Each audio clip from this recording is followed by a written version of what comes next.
And welcome to the Beyond the Dollar Signs podcast with Mark Taylan. Today, Mark begins a little mini-series. It's a two-part mini-series based on the question of what if I go first? Mark, that's a difficult question that a lot of people don't like to consider. Makes some people a little bit uncomfortable even. But it's definitely a question that people have to consider. And how do you walk them through it? How do you even introduce this topic to them, Mark? Well, hi, Bill. It's actually, I find that a lot of clients are thinking about it, and I myself think about it quite often. You know, when you're reminded, that we all don't live forever, No. and you hear of somebody's passing, and you wonder, I hope they had everything in place. And so I think it's very important to think about this, and I've had a lot of conversations with clients over the years, and it's their concern typically is, what happens if I go first? If what happens to my spouse primarily, will they be okay? And I think one of the three things that they really are thinking about, it comes down to income, simplicity, and protection. Like those are the three key concepts that that really people need to understand and make sure they have a plan in place.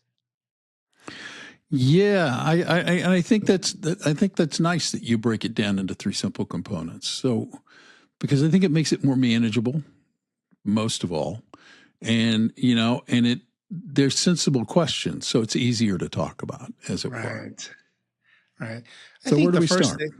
I think of it. Let's use myself as an example today. I think the first thing that I think about is income. What happens, and will my wife be able to continue really her lifestyle, the household lifestyle, if I'm gone? How do we replace the income, and what is in place? And so I think as you get older, you start to think of, especially in retirement. Hopefully everybody makes it to retirement, and one of the things is you think about the different streams of income that come in a household: Social Security, pensions, investment income, real estate income.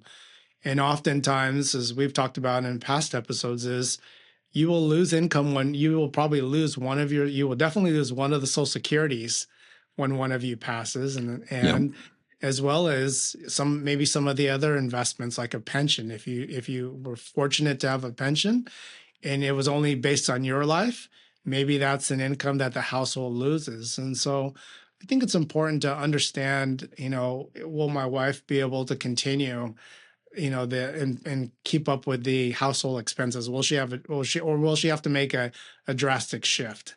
And I think it's important that you go through that exercise and determine that. Well, you raise a really excellent point about Social Security and pension. Because there are some pension plans that do allow for the pension to continue on after the pensionee passes away, but it's a decision that has to be made at retirement. You can't decide at the passing, oh yeah, I want it to continue on.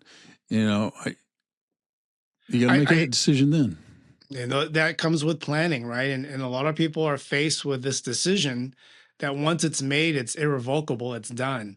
And so when time comes, and if you do have a pension, I highly recommend that you sit down with your wife and your advisor, and you think about, what is the plan for this asset? Do we want this income to continue for our lifetime, for both of us? And obviously that typically tends to be, yes, we want to do that, but it does come with a trade-off in the sense of, if the pension is going to guarantee an income for both lifetimes, it's not going to be as high as it is if it's just one lifetime. So sometimes it comes with planning and situational things to consider. What if there's a big age gap between the spouses? How much is the difference between the income if it's just on my life and not my wife's life? And so there's a lot of things to think about, as well as longevity in the family, right? What if one spouse has a history of living to 100, 95 to 100, and the other one doesn't? That's my case, Mark, just so you know. My wife's side of the family all lived to be 100. Really and truly, they live in their 90s, 100. I think she has an aunt that lived to be over 100. My side of the family seems to check out somewhere in their 80s for the most part. You just never know, Bill. And Yeah, I know. the other thing is, I think about this too, is I often ask people about their health, and sometimes when it comes up is maybe there's a history of Alzheimer's or dementia in the family. And Hmm. so, you just have to be really careful and thoughtful about the income component of the planning. Yeah. So, yeah, it's one of the What it's about one of the Social first things. Security, Mark? I know pensions have that option when a person's retiring about how they want to treat their pension. But what about Social Security? Because you're right, somebody's check is going to go away. Is it always the one who passes that goes away? Well, the household gets to keep the higher of the two Social Securities. So think about this: is the household's going to lose the lower of the two Social Securities, and so you can actually once you're starting on a claim, you can kind of map that out to say we're going to lose this one. If husband has 4,000 and the wife has 3,700, you would keep the $4,000 a Right. month, and then so that's one of the things that you want to make sure that you understand, like, you're going to lose this income. What are we going to do to replace that? And so that comes with thoughtful planning. And annuities. Annuities are interesting because some annuities do have a cash value at the time of death. Explain that and walk us through how annuities could work in this particular case. So the annuities, and there are so many different types of annuities, but if you think of an annuity, you can create one that's like your pension, right, where it Right. guarantees income for life for both of you. But the caveat is some of these annuity options have death benefits, in a sense Yes. where someone passes away, the surviving spouse has an option typically to continue the income for their lifetime or cash out. And Hmm. so those decisions need to be really outlined to know, so that the surviving spouse knows what her options are or his options are in regards to the annuity decisions that need to be made.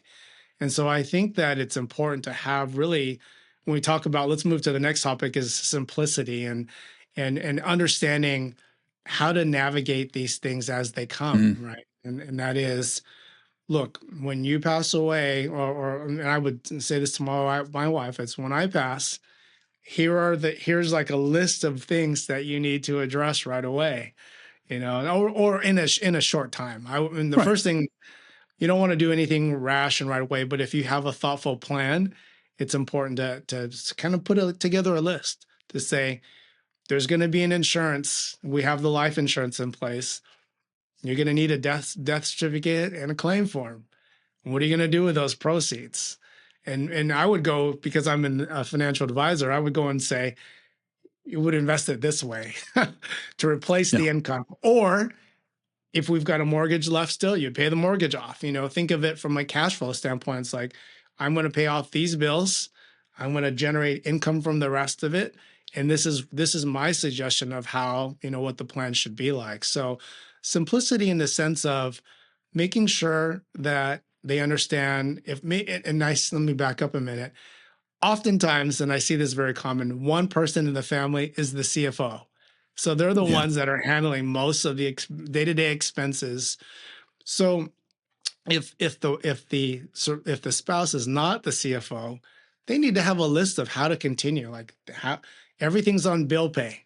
Here's the credit cards, and I think a very nice list of detailing the day-to-day expenses, but also the detailed decisions they need to make in regards to life insurance, what to do with the annuity.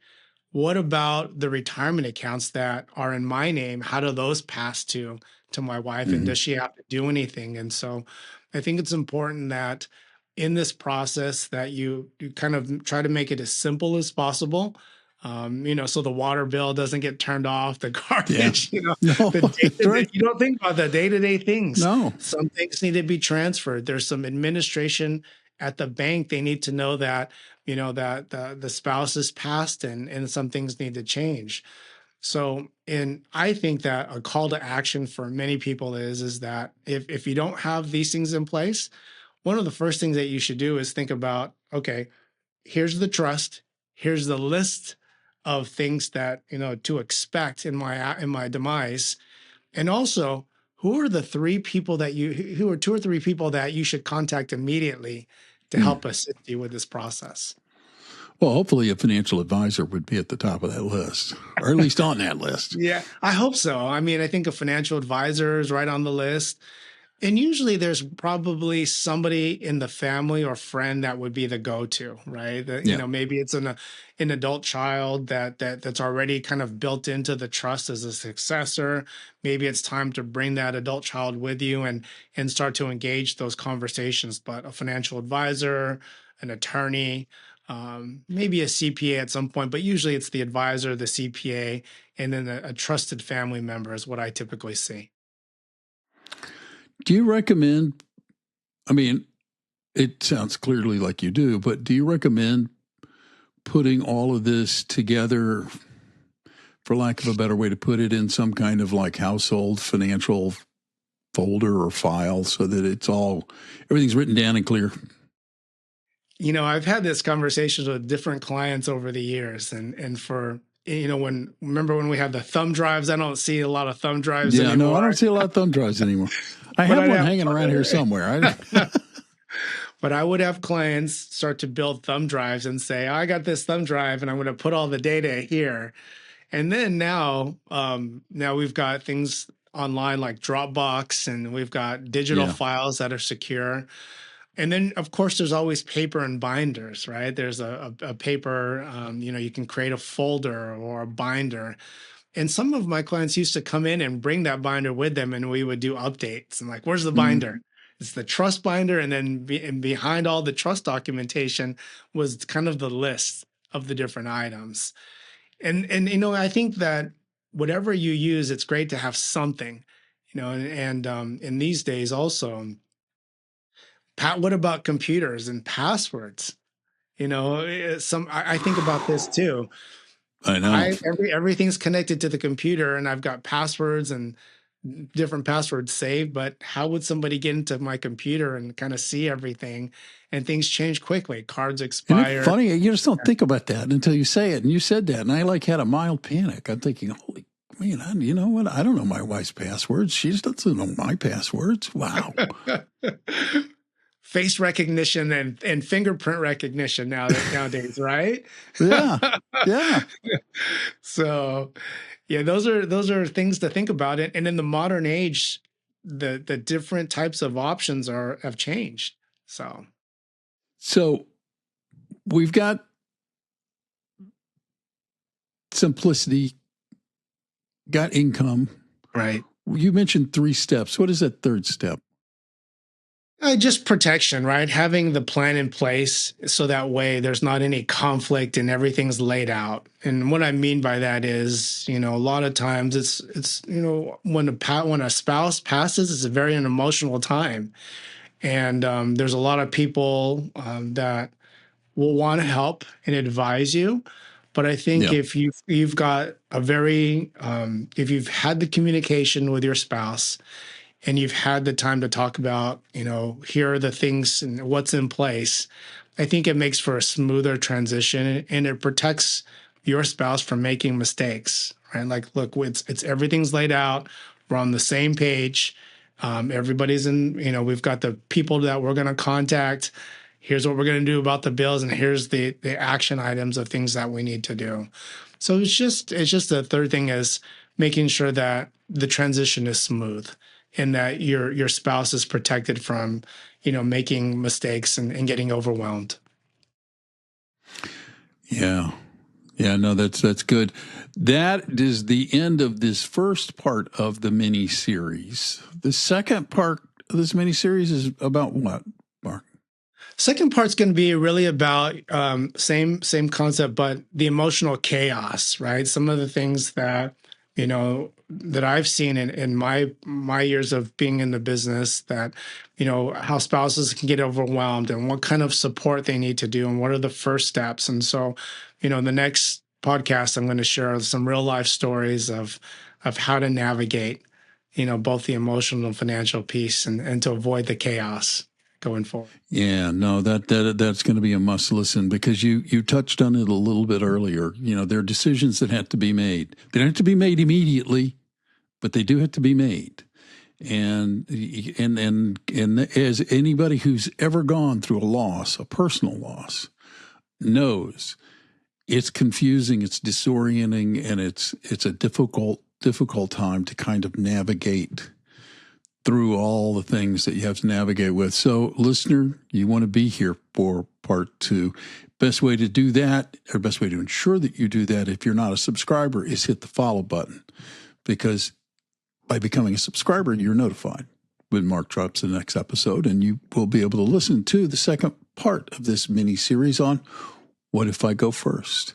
Mark, if anybody's listening to this and they're not a client of yours already, but they're thinking, well, what I've heard intrigues me, and I might want to have a relationship with this guy, what is the best way for them to kind of reach out and have an initial conversation with you? Yeah, the best way is to connect. Give us a call, 408-778-8280.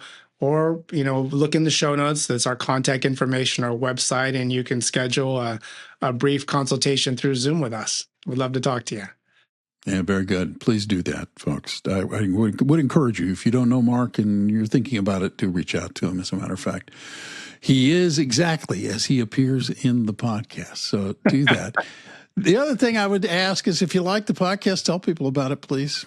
Word of mouth promotion, very much appreciated.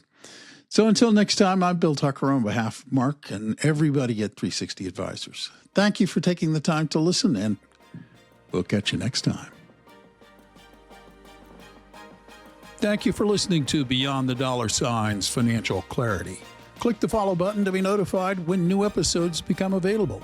Visit our website at advisors360pwm.com or give us a call at 408-778-8280. The information covered and posted represents the views and opinions of the guest and does not necessarily represent the views or opinions of Advisors 360. The content has been made available for informational and educational purposes only. The content is not intended to be a substitute for professional investing advice. Always seek the advice of your financial advisor or other qualified financial service provider with any questions that you may have regarding your investment planning. ECA does not provide tax or legal advice. Guest opinions are their own. It may not reflect those of ECA. The viewer is encouraged to seek their own individualized tax and legal advice from a qualified professional.